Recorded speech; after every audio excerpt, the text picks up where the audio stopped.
So, ahora el dominicano va a hacer. ¡Wow! ¿Qué es eso?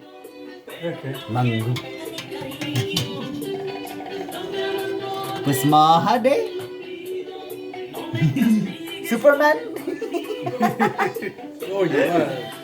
Yo estoy- Mírame a mí que yo tengo una cosa de las dominicanas que se ponen en Dominicana. Oh. Entonces. Oh, mango. Mango.